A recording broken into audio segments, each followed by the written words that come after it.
22 اکتوبر کو کیا ہوا؟ 22 اکتوبر 1947 کو پاکستان نے جموں کشمیر کی ریاست پہ 5 داخلی راستوں سے سرپرائز اٹیک کیا۔ مہاراجہ ہری سنگھ نے تو محمد علی جناح کے ساتھ اسٹینڈ اسٹل ایگریمنٹ کیا تھا، جس کا مطلب یہ تھا کہ ہم فی الوقت کسی کے ساتھ اتحاد کرنے کا ارادہ نہیں رکھتے۔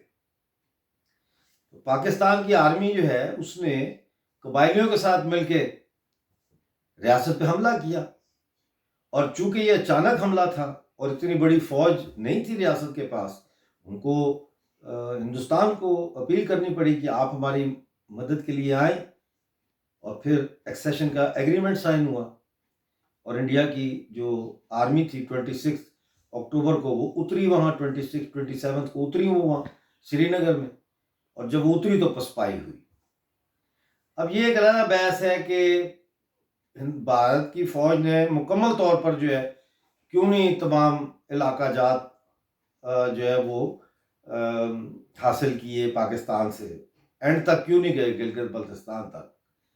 لیکن جو آج کی صورتحال ہے اس میں دو چیزیں ہیں، دیکھیں، ایک ہے ریالٹی اور ایک ہے ایکچویلٹی۔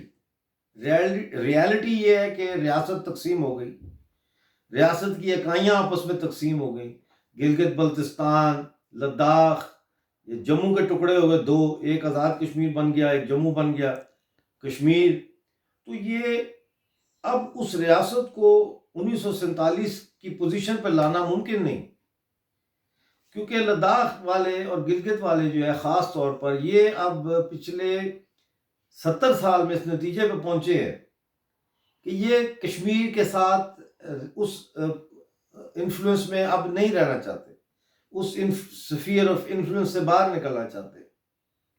لہذا جو ہمارے پاکستانی مقبوضہ کشمیر کی سیاسی جماعتیں یہ کہتی ہیں کہ ریاست کی وحدت کی بحالی کی تحریک ہم چلا رہے ہیں، وہ ایک ڈیڈ اینڈ میں چلی گئی ہیں، ایک ہدف حاصل ہی نہیں کیا جا سکتا، کیونکہ ایکچویلٹی ریالٹی کے بالکل ساتھ ملتی ہی نہیں۔ ایکچویلٹی یہ ہے کہ کوئی اس ریاست میں شامل نہیں ہونا چاہتا، تو پھر اس کا حل کیا ہے؟ اب دیکھیں، ہمارے پاس ایک پاکستان ہے اور ایک ہندوستان ہے، اور گلگت بلتستان اور نام نہاد جو آزاد کشمیر ہے، اس کے لوگوں نے یہ فیصلہ کرنا ہے کہ انہوں نے آگے کیسے چلنا ہے۔ اس کو قسمت پہ، تقدیر پہ اور دیکھی جائے گی کیا کہ اس کو ٹالا نہیں جا سکتا، یہاں فیصلہ کرنا پڑے گا۔ قوموں کو اپنی تاریخ میں بڑے بڑے فیصلے کرنے پڑتے ہیں۔ اب پاکستان کی حالت جو ہے وہ، میں آپ کو اس کی مثال یہ دیتا ہوں کہ پاکستان کی حالت ایسے ہی ہے کہ جیسے کسی کو گھر میں ہیروئن کی لت پڑ جائے۔ اب جس کو ہیروئن کی لت پڑ جاتی ہے وہ ہیروئن کے حصول کے لیے ہیروئن فروش کے ہر مطالبے کو تسلیم کرنے کے لیے تیار ہوتا ہے، وہ گھر کا سامان بھی بیچ دیتا ہے، وہ گھر کی زیورات بھی بیچ دیتا ہے، اور ایک وقت ایسا آتا ہے کہ وہ اپنی ماں، بہن، بیوی، بیٹی، ان کو بھی بیچنے کے لیے تیار ہو جاتا ہے۔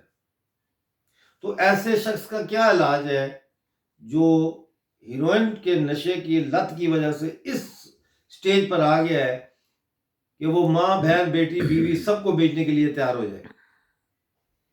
تو پاکستان اس ہیروئن پینے والے کی طرح ہے۔ یہ خطہ ایک خاندان ہے، اس خاندان میں ایک ہماری اولاد جو ہے جس کا نام پاکستان ہے، اس کو ہیروئن کی عادت پڑ گئی ہے، اور وہ ہیروئن قرضہ ہے۔ پاکستان کی اکانومی ڈیٹ اکانومی، آپ گوگل کر لیں، کہیں پہ بھی آپ کر لیں، یہ تو اوپن ہے کہ کتنا قرضہ ہے، اسٹیٹسٹکس موجود ہے۔ تو ایک ایسی اکانومی جو ڈیٹ اکانومی ہو اور جو قرضوں پہ چلتی ہو، وہاں ہوتا یہ ہے کہ آپ نے جتنا قرضہ لیا ہوتا ہے، نیکسٹ ٹائم آپ اس سے زیادہ قرضہ آپ کو درکار ہوتا ہے اپنی اکانومی کو رن کرنے کے لیے، کیونکہ قرضے کی سود کی ادائیگی اتنی زیادہ ہوتی ہے۔ تو ایک طرف تو یہ ڈائنگ سٹیٹ ہے جو ختم ہو رہی، لیکن دوسری طرف ہندوستان ہے، ایک گروئنگ ایمرجنگ انڈسٹریل جائنٹ ہے، 1.35 بلین اس کی پاپولیشن ہے۔ دنیا کی سب سے بڑی تعداد جو ہے مسلمانوں کی، اگر وہ کسی ایک ملک میں رہتے ہیں تو وہ بھارت ہے۔ ہندوستان ہے. تو ہمیں کوئی پرابلم نہیں ہونی چاہیے کہ ہم گلگت بلتستان کو لداخ کے ساتھ جوڑیں. ان کے پرانے رشتے ہیں اسکردو کارگل روڈ کے ذریعے، ان کے رشتہ دار ہیں وہاں، ان کے ہم مذہب لوگ ہیں، ان کے ایتھنک گروپ سے تعلق رکھنے والے لوگ ہیں. اسی طرح جو نام نہاد آزاد کشمیر ہے، جس کو ہم آزاد کشمیر کہتے ہیں، تو وہاں پہ بسنے والوں کے بھی، جیسے میر پور مظفر آباد پونچھ کے لوگ ہیں، ان کے بھی انڈیا کی یونین ٹیریٹری میں جو جموں ہے ان کے ساتھ رشتہ داریاں ہیں، شادیاں ہوئی ہوئی ہیں، ایک زبان بولتے ہیں ڈوگری، ایک کلچر ہے ان کا، ایک ان کا ایتھنک اوریجن ہے. اس لیے میں سمجھتا ہوں کہ آزاد کشمیر کو جموں کشمیر کے ساتھ جوڑا جائے اور گلگت بلتستان کو لداخ کے ساتھ جوڑ کر اس معاملے کو ختم کیا جائے. پاکستان کا جو وجود ہے وہ پورے خطے میں امن کے لیے ایک بہت بڑا خطرہ ہے، کیونکہ پاکستان آرمی جو زندہ رہتی ہے وہ اسی جنگجوانہ فلسفی پر زندہ رہتی ہے کہ ہندو ہمارا دشمن ہے، ہندوستان ہمارا دشمن ہے. اگر وہ یہ نہ کہیں کہ ہندوستان ہمارا دشمن ہے اور ہندو ہمارا دشمن ہے، تو پھر نظریہ پاکستان کی زنجیروں میں پورے ملک کو جکڑنے کا کیا جواز ہے؟ پھر اتنی بڑی فوج رکھنے کا اور بار بار مارشل لا لگانے کا اور ہر سویلین حکومت جو ہے اس کے سر پر چڑھ جانا اور اس کے سر پر بیٹھے رہنے کا کیا، کیسے وہ جواز کہاں سے لائیں گے؟ کوئی جواز نہیں ہے، فوج کا ہی کوئی جواز نہیں. تو پاکستان کے خلاف اس وقت بلوچستان میں بہت بڑی سیریس آرم سٹرگل ہو رہی ہے، اور پوری دنیا کا جو بلوچ ہے وہ بلوچستان کو آزاد حاصل دیکھنا چاہتا ہے.